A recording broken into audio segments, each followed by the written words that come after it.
Con el placer de saludarles, apreciadas y apreciados maestrantes. Vamos a abordar la temática de nuestra cuarta semana de trabajo, la cual corresponde a la evaluación de sistemas educativos. En estos tiempos, nuestro país prácticamente tiene una problemática para poder construir una política educativa. Estamos en una transición importante, en una problemática fundamental en la aceptación, por ejemplo, a últimos tiempos de los libros de texto gratuitos, eh, em, en muchas otras circunstancias, como los programas de estudio de educación básica, en una complejidad importante. El sistema educativo mexicano tiene que garantizar una educación para todos, tiene que educar para que tengamos una ciudadanía de corte democrático. Indiscutiblemente, el favorecimiento de la profesionalización de los maestros, ubicándolos como un actor fundamental en este sistema, ¿no? No marcarlos como subordinados únicamente a una circunstancia político corporativa. Y aunado a ello, pues dar garantías para poder tener una asociación entre lo que es la educación y obviamente el ámbito productivo. Es una cuestión que debe de tener en cuenta nuestra situación de gobierno. En otra parte, de igual manera debemos de estar puntuales para poder enfrentar los desafíos contemporáneos, ¿no? Las nuevas tecnologías han marcado la pauta importante. A partir de la pandemia se vivió una necesidad imperante de utilizar nuevos recursos, ¿no? Esto nos va a permitir que podamos desarrollar distintas habilidades para poder desempeñarnos tanto en un tiempo y un espacio diferente al que estábamos habituados, para poder manejar una comunicación un poquito más puntual en los tiempos. A partir de ello, pues debemos de hacer distintos ajustes para que podamos entrar a este corte global y responder indiscutiblemente a las necesidades. También tomar en cuenta las diferentes características del contexto en el que están habituadas las instituciones educativas. Y a partir de eso, bueno, pues también se opta por una alternativa de cómo se pueda mejorar la educación en nuestro país. Partiremos de definir entonces lo que es nuestro sistema educativo. Y nuestro sistema educativo es todo este conjunto de instituciones, pero además de actores que incluso puedan ser de corte individual o de corte colectivo, que van a participar en una transmisión de conocimientos, de saberes, y por ende van a tener una disposición pública en este sentido, ¿sí? Los sistemas prácticamente son vistos como elementos constitutivos de diversas estrategias, ¿no? Estrategias políticas regularmente, que de alguna manera obliga a tener una evaluación en función de las prácticas que se promueven y además de las que se intentan inhibir. Es necesario realizar un análisis de todos estos elementos que lo constituyen y que permiten además su respectivo funcionamiento. Es necesario ubicar una lógica de corte común y además de ello la sinergia que hay entre los elementos de distinta índole, como son los pedagógicos, los financieros, los políticos e incluso los de corte ideológico. En este sentido, es necesario ubicar distintas interrogantes que nos permitan determinar ciertos niveles de coherencia entre estos parámetros que nos permiten organizar lo que es el sistema y también en términos generales al propio sistema tenga un protagonismo importante en poder ubicar los distintos objetivos propuestos. En pocas palabras, es tener una capacidad de hacer una lectura de mapa. Ajá.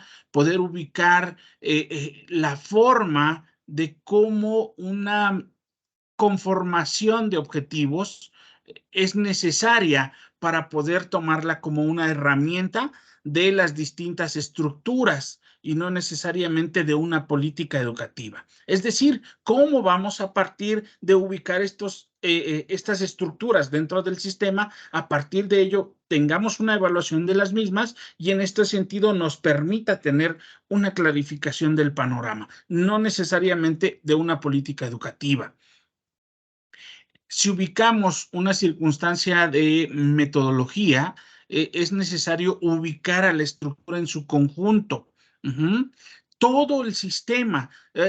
Un ejemplo, tenemos un reloj de pulso. Este está constituido por diversos engranes, por diversos subsistemas. Estos subsistemas tienen la importancia de coadyuvar para un sistema general. Si el engrane, por más pequeño que sea, tiene barridos algunos dientes, nuestro reloj ya no va a funcionar correctamente. O se puede adelantar o se puede atrasar o incluso se puede parar. En este sentido, es lo mismo con nuestro sistema educativo. Ajá. Es necesario ubicar todo lo que compone el sistema, y no necesariamente circunstancias que nos condicionen para una política educativa. Muchas veces hemos obviado este análisis o de qué manera impacta, ajá, en nuestro sistema educativo. ¿Por qué? Porque solamente lo hemos tomado en cuenta como una herramienta para quien toma las respectivas decisiones, pero no necesariamente está funcionando. Ujú. En algunos momentos se ha tomado este sistema como las famosas cajas negras, ¿no? Los actores es necesario que intervengan en su totalidad para poder mejorar, no solamente la élite de las jerarquías. Por eso no tenemos un mejoramiento importante en la calidad de la educación en nuestro país. Ajá. Para ello, dentro de de este gran sistema educativo, se han definido 5 subsistemas que van a permitir darle una cohesión a este gran sistema. Tienen una capacidad de poder orientar, de poder dirigir el sentido de las propias políticas y a partir de ello nos va a permitir que podamos ser productores de corte fundamental en un servicio público del cual prestamos. Ajá. Así como lo presta el sector salud, así como lo presta el sector en el ámbito de seguridad, la educación produce un servicio público que es importante evaluar. Ujú.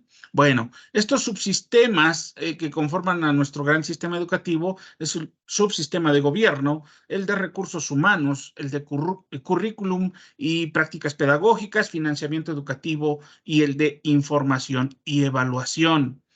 El primer subsistema de gobierno, este es entendido como el conjunto de actores, de instituciones que toman las decisiones sobre esta política educativa. Ajá. Los que dan pauta a esta parte de la normatividad que hace que se pueda regular las funciones, las relaciones, las atribuciones, toda la parte reglamentaria que va a permitir que se puedan tomar decisiones, ¿no? Entonces, este subsistema de gobierno es el que realiza, en términos generales, por ejemplo, los programas de estudio o los que dan la pauta a quién los va a diseñar, pero a final de cuentas ellos los autorizan, el calendario escolar, todo lo que se va a trabajar en los distintos niveles educativos del país. Ujú.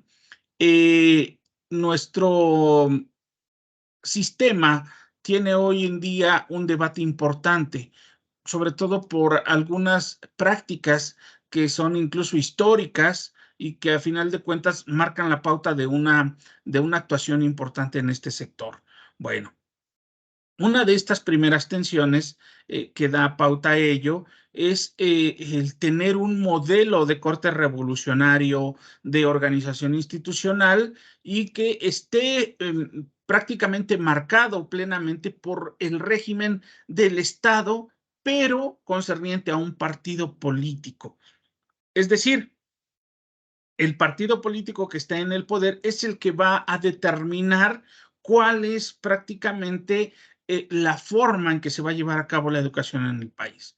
Esa es una forma. Y la otra es el modelo de corte republicano, es decir, en donde todos hay cabida, hay participación, pero prácticamente no se lleva a cabo, ¿no? Nuestra última autoridad jerárquica en este sentido, pues en una de las entrevistas que le hicieron, de acuerdo a este nuevo programa de estudios en educación básica, le dijeron cuál es la diferencia de enseñar matemáticas o cómo va a aprender matemáticas los niños hoy en día. Y bueno, pues se hizo incluso hasta viral su respuesta, que dijo, pues eso no lo puedo responder. Si esa máxima autoridad de nuestro sector educativo, que es la Secretaría de Educación, no nos puede responder esta pregunta, imagínense cómo está la demás estructura, ¿no? Y así estamos en la puesta en marcha de el nuevo plan de estudios 2022 que será marcado en nuestras instituciones de educación básica.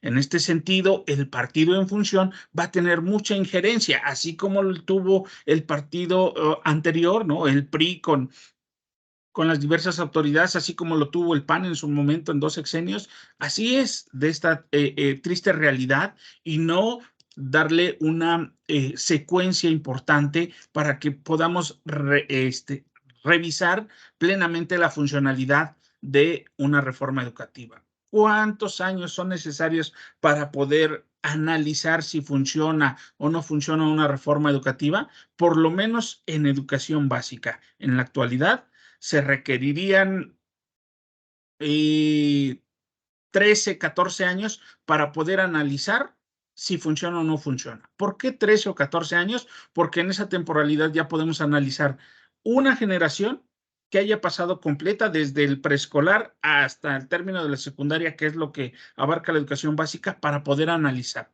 ¿no? Serían 2, 3 generaciones y poder hacer esa comparación. Ese es el tiempo que debería de durar por lo menos un programa de estudios, cosa que no está siendo de esta manera. Conforme cambia el ejecutivo de gobierno en nuestro país, cambian estos programas educativos. Eso es netamente por tradición. Incluso se tenía una situación muy importante, que una especie de participación innegable del Sindicato de Trabajadores de la Educación, mejor conocido como CENTE, con la propia Secretaría de Educación, eh, para poder establecer algunas normatividades, ¿no? Prácticamente es preguntarle a quien dirige a los empleados, oye, ¿qué quieren hacer tus empleados? ¿No? No puede ser. Esos acuerdos importantes que se tenían en antaño no han permitido manejar una mejora en la educación en nuestro país.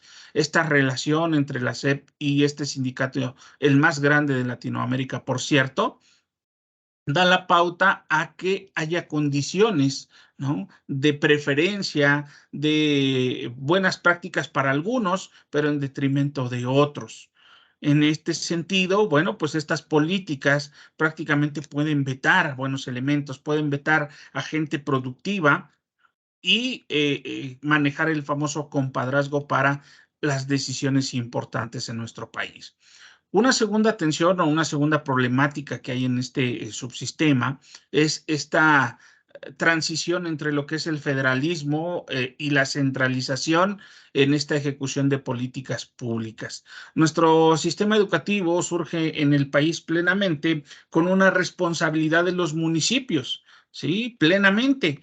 Y el entonces secretario de Educación, José Vasconcelos, es el quien tiene este liderazgo en la década de los 20 para llevar a cabo este proceso de federalización. Es decir, que esté controlado, esté centralizado este poder, ¿no? Este sistema requiere mejorar de manera puntual, eh, ser equitativo, ser eficiente, ajá, y para ello es necesario que cada instancia participante tenga bien claras las responsabilidades que tiene. ¿Por qué? Porque la federación y los estados muchas veces se echan la bolita, como popularmente se dice, y no coadyuvan, no asumen esos compromisos que deben de llevar a cabo. Esta situación es muy importante. ¿Por qué? Porque los estados tienen una atribución de poder definir cierta política y a partir de ello asumir una responsabilidad de dichos resultados. Pero en este sentido, la SEP no se los permite, los controla en cierta medida, ajá, y en muchas otras ocasiones también les da pauta a que puedan realizar ciertas actividades. Un ejemplo muy claro, en algunas entidades del país, por ejemplo, ya negaron la repartición de los libros de texto en la actualidad, ¿no? ¿Cómo van a trabajar entonces los maestros? Ese trabajo que realizaron durante ya mucho tiempo, una buena parte del ciclo escolar anterior, y lo que va del trabajo que ya llevan, ¿dónde está? Entonces, esa problemática que haya entre las entidades y la federación no permite que tengamos una articulación importante, ¿no? Una falta de homologación en algunas plazas, como es el caso de nuestra entidad, es la única entidad que tiene orientadores educativos, en el caso secundarias, es la única entidad que tiene auxiliares de supervisión, la única entidad que tiene asesores metodológicos. Estas figuras no están contempladas dentro del catálogo nacional de las plazas que hay. Entonces, ahí es donde tenemos un gran problema.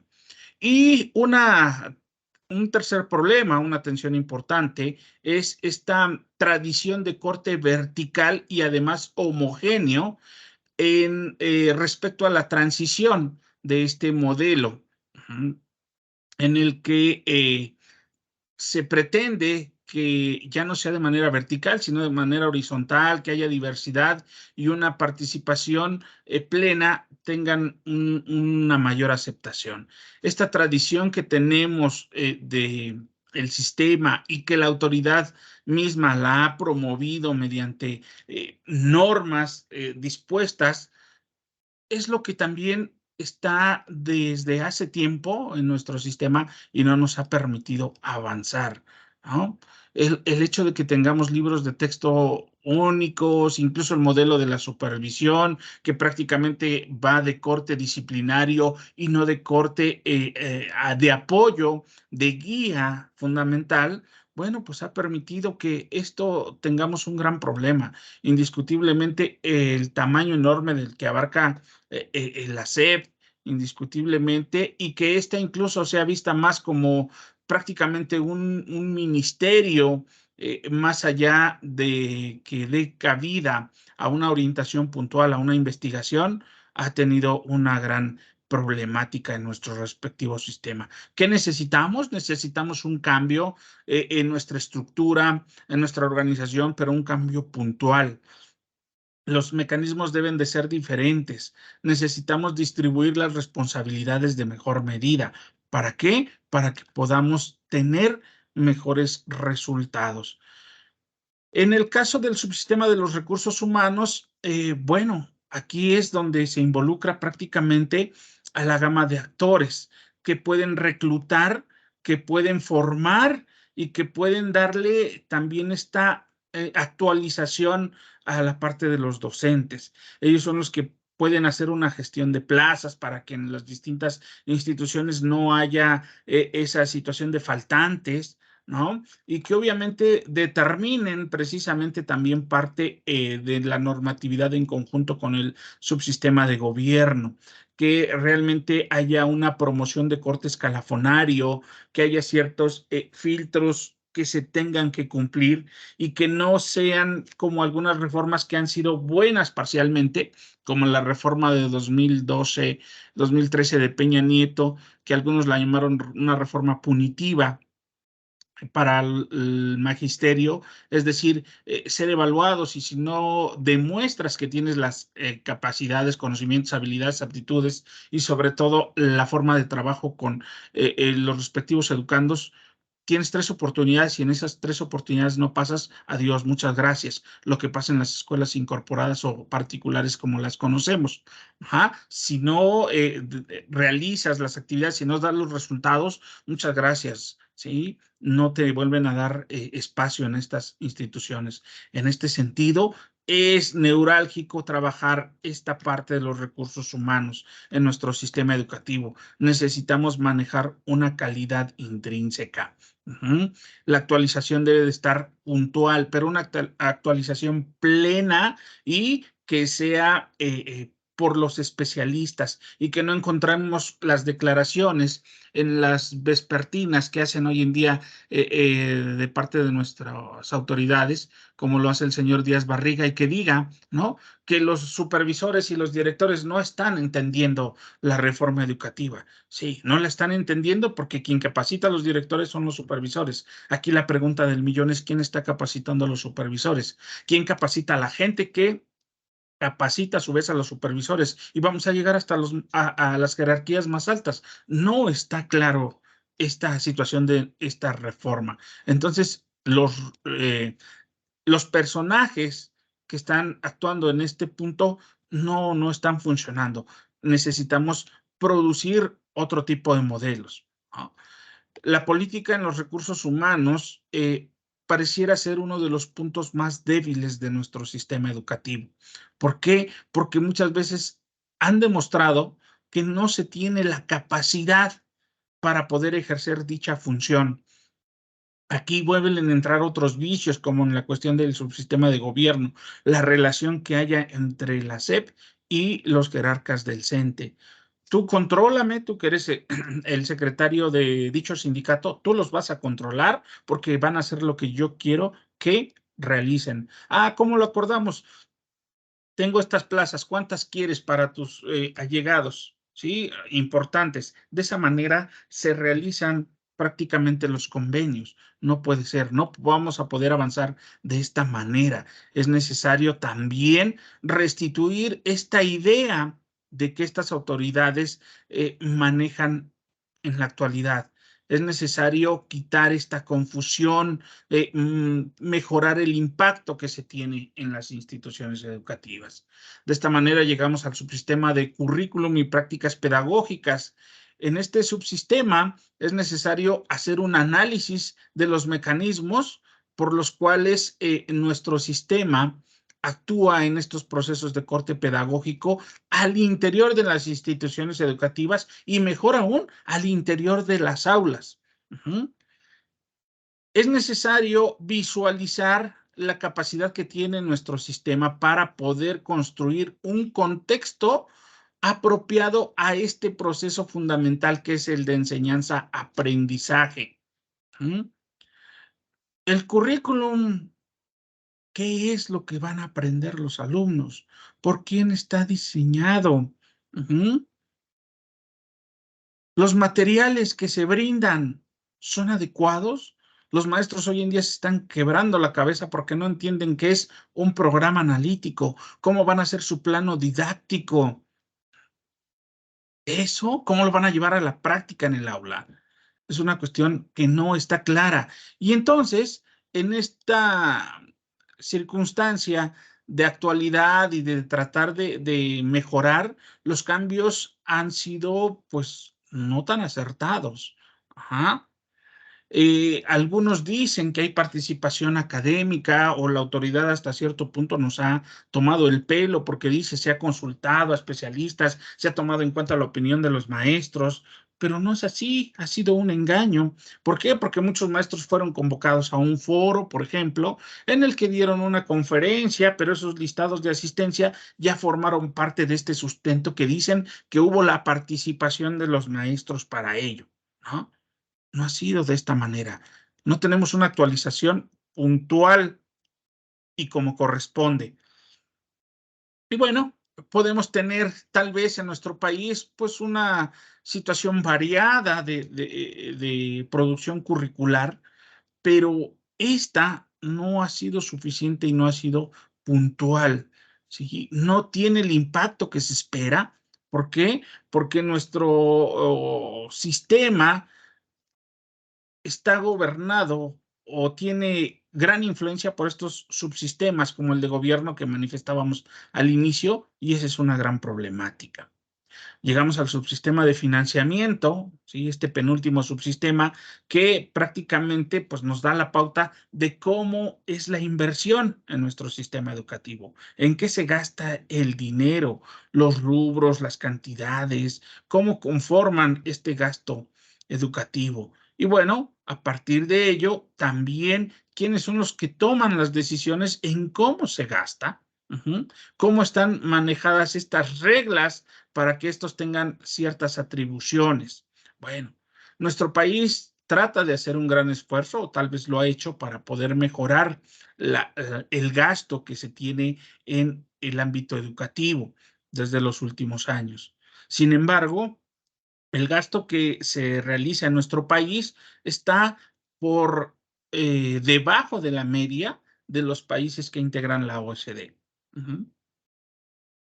Tenemos una demanda imperante de recursos que sean mejorados para la educación, pero es necesario también analizar cómo se están llevando a cabo el gasto de dichos recursos. Bueno, ¿cómo se invierte o de dónde llega el recurso educativo? Bueno, en términos generales, el 61.5% es aportación federal, el 16.2% es de gasto estatal, el 0.1% de gasto municipal y prácticamente el faltante, que es el 22.2%, es de gasto privado. Ahí está. ¿Quiénes están invirtiendo?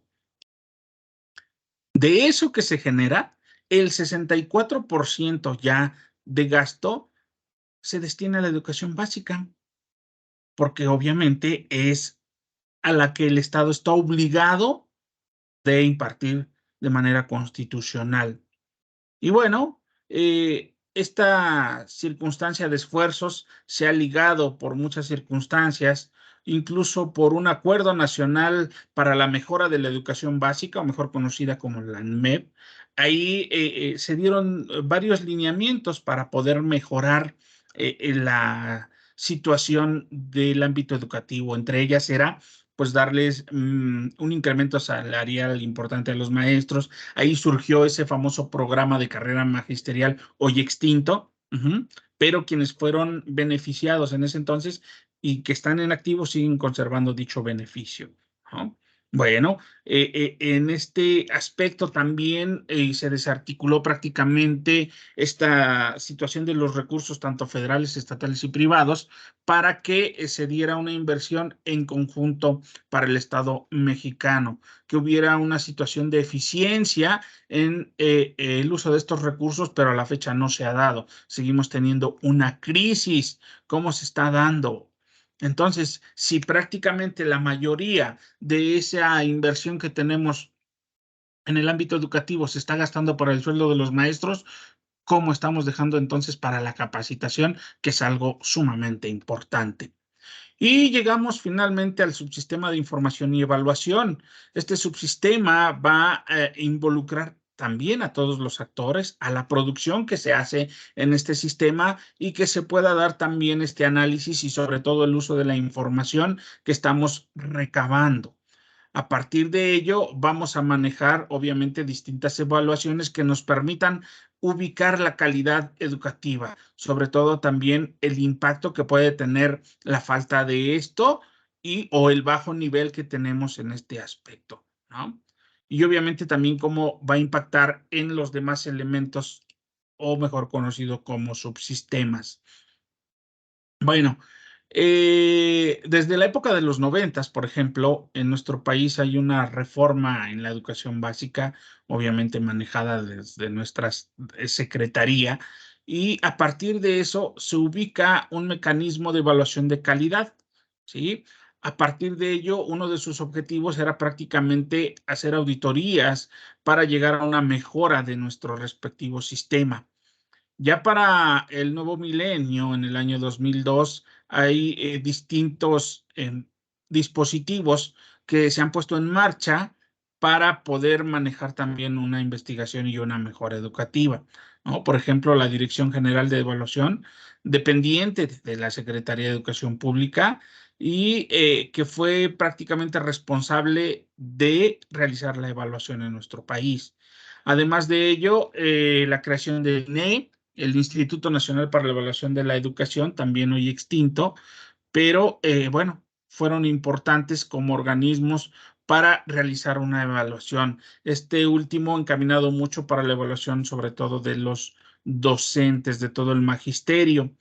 Bueno, a partir de ello se pudiera tomar algunas decisiones que pudieran impactar al sistema. Sin embargo, estas pues eran prácticamente limitadas, no podíamos manejar una situación muy puntual para decirle a la autoridad jerárquica, estás mal, no estás haciendo las cosas bien, porque tristemente en nuestro país seguimos aplicando la práctica, si no estás conmigo, estás contra mí.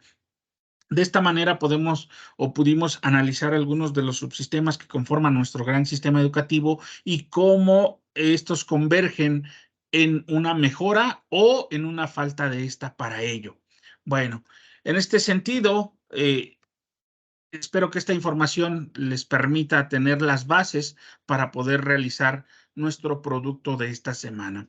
Quedo a sus apreciables órdenes por los medios de comunicación pertinentes que ustedes ya conocen y bueno, pues que tengan una excelente semana de trabajo.